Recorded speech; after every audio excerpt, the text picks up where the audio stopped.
नमस्कार, homemade recipe शोमध्ये तुम्हा सर्वांचं पुन्हा एकदा मनापासून स्वागत आहे। आज आपण उन्हाळी वळवणातील पहिला पदार्थ उपवासाचे कुरकुरे कसे बनवायचे ते पाहणार आहोत। रेसिपी बनवायला खूप सोपी आहे, चवीलाही तितकीच छान लागते।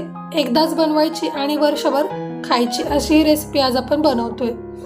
ही रेसिपी बनवण्यासाठी अर्धा किलो शाबूत तांदूळ रात्रभर छान असे भिजवून घेतले आहेत। सकाळी हा शाबूत तांदूळ छान असा फुलून आलाय, हाताने दाबून पाहिलं तर अशा पद्धतीने मऊसर छान असा भिजला गेलेला आहे। आता इथे मी 1 किलो बटाटे उकडवून साली काढून घेतलेले आहेत। अर्धा किलो शाबूच्या तांदळासाठी 1 किलो बटाटे वापरलेले आहेत। आता गॅसवरती पातेल्यामध्ये पाणी गरम करायला ठेवायचे। जेवढं शाबूत तांदूळ भिजून झालेला आहे म्हणजे मापून घ्यायचं। जेवढं शाबूत तांदूळ भिजून वरती आलाय तेवढंच पाणी पातेल्यामध्ये गरम करायला ठेवायचं। जर तुम्ही 1 वाटी शाबूत तांदूळ भिजत ठेवला असेल तर 1च वाटी पाणी गरम करायला ठेवायचं। अशा पद्धतीने झाकण ठेवायचं आणि पाण्याची उकळी काढून घ्यायची। पाण्याला उकळायला सुरुवात झाली की भिजवलेला शाबूत तांदूळ आहे तो पाण्यामध्ये घालून घ्यायचा।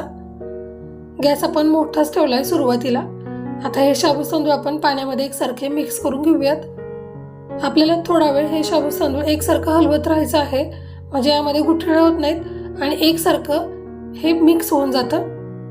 हळूहळू पाहू शकता छान असं हे मिक्स झालेलं आहे। छान असं याला दाटसरपणा पण आलाय।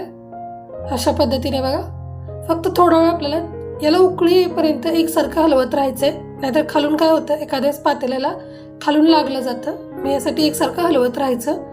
आता यामध्ये चवीनुसार मीठ घालून घ्यायचं। साधारण 2 लहान आकाराचे चमचे मीठ मी यामध्ये घालून घेतलेलं आहे। मीठ घातल्यानंतर एकसारखं मिक्स करून घ्यायचं। गॅस लहान करायचा आणि यावरती झाकण ठेवायचं आणि 10 मिनिट याची एक वाफ काढून घ्यायची।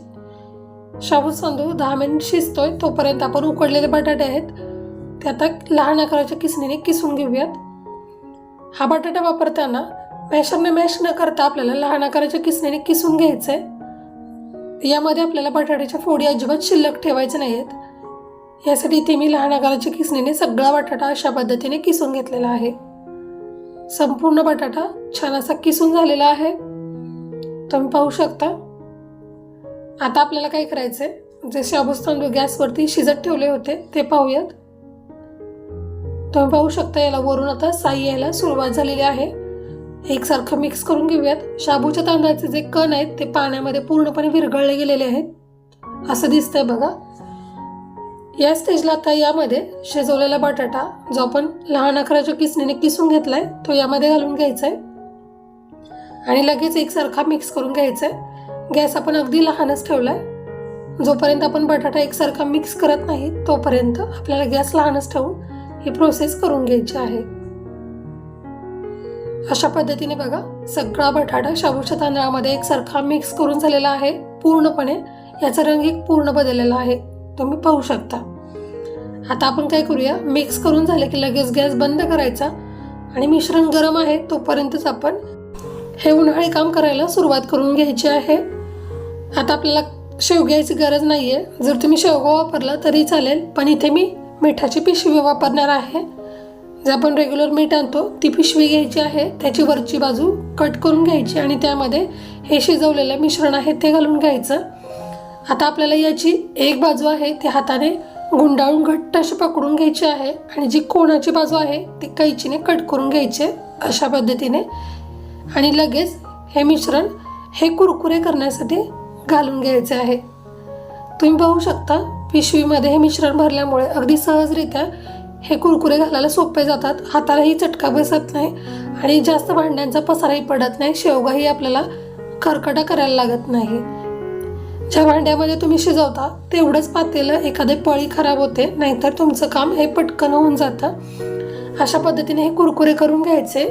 छान असे 2 दिवस कडकडीत उन्हामध्ये वाळवून घ्यायचे। वाळल्यानंतर ते अशा पद्धतीने दिसतात, छान असे कडक वाळले गेले पाहिजेत। आता हे कुरकुरे मी तेलामध्ये तुम्हाला तळूनही दाखवते।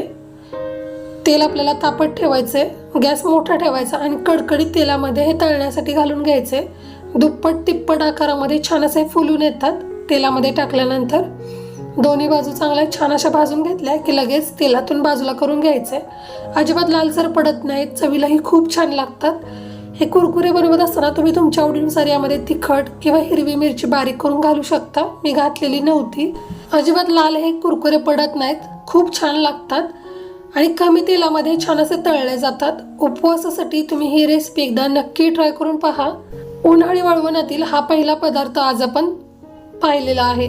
पुढची रेसिपी तुम्हाला कोणती पाहायला आवडेल हे कमेंट करून नक्की सांगा. जर तुम्हाला रेसिपी आवडली असेल तर लाईक करा, शेअर करा आणि सबस्क्राईब करा.